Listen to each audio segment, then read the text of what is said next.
রাজনৈতিক দলগুলোর ঐক্যমত্যের ভিত্তিতে গঠিত জুলাই সনদে ইতিমধ্যে স্বাক্ষর করেছে বিএনপি, জামাত সহ 25টি রাজনৈতিক দল। এই সনদ নিয়ে সবচেয়ে বেশি আগ্রহ ছিল নবগঠিত রাজনৈতিক দল জাতীয় নাগরিক পার্টি বা এনসিপির, কিন্তু তারা এখন পর্যন্ত সনদে স্বাক্ষর করেননি।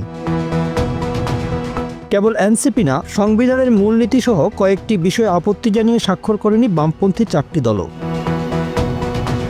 প্রশ্ন হলো, এনসিপি কেন এই সনদে স্বাক্ষর করেনি? দলটির নেতারা বলছেন, জুলাই জাতীয় সনদ বাস্তবায়ন আদেশে অস্পষ্টতা রয়েছে। সরকার এসব অস্পষ্টতা দূর করতে উদ্যোগী হলে বা স্পষ্ট ব্যাখ্যা প্রদান করলে সনদে স্বাক্ষরের বিষয়ে সিদ্ধান্ত নেবে দলটি।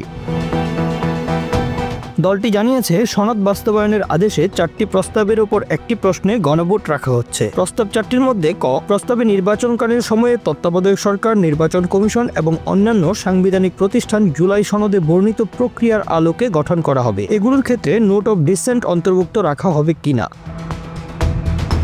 জুলাই সনদের আলোকে বাস্তবায়ন এটা আসলে কি বোঝানো হচ্ছে সে বিষয়ে পরিষ্কার ধারণা দিতে হবে। সাংবিধানিক প্রতিষ্ঠানের মধ্যে কোনো প্রতিষ্ঠানকে রাখা হচ্ছে।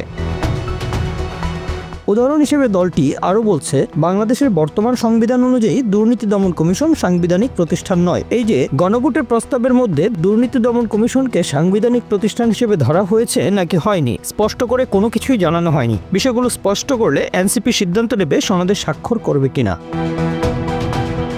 গত 13 নভেম্বর জাতির উদ্দেশ্যে দেওয়া এক ভাষণে জুলাই জাতীয় সনদ বাস্তবায়ন আদেশ ও গণভোট বিষয়ে জানিয়েছে অন্তর্বর্তী সরকারের প্রধান উপদেষ্টা ডক্টর মোহাম্মদ ইউনূস। নির্বাচনের দিন একই সঙ্গে গণভোট অনুষ্ঠিত হবে বলেও জানিয়েছেন তিনি। আগামী জাতীয় সংসদ নির্বাচনের দিনেই গণভোটের আয়োজন করা হবে। এদিকে জাতীয় জুলাই সনদ সংবিধান সংস্কার বাস্তবায়নে আদেশ জারি করেছেন রাষ্ট্রপতি। এতে বিএনপি, জামায়াতে ইসলামী, জাতীয় নাগরিক পার্টি সহ প্রায় সব রাজনৈতিক দলের দাবি সমন্বয় করা হয়েছে।